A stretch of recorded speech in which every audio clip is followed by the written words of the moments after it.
The red rocker rocks again.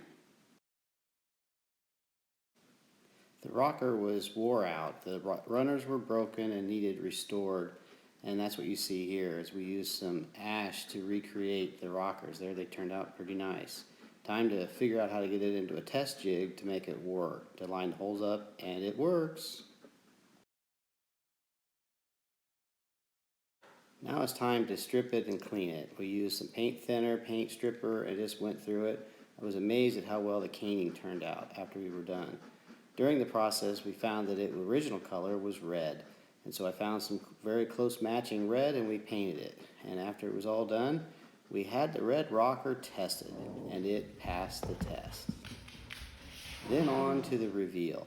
And that was pretty special. This was an heirloom from years gone by, and once again the owner was able to sit in their red rocker and enjoy a chair from their past.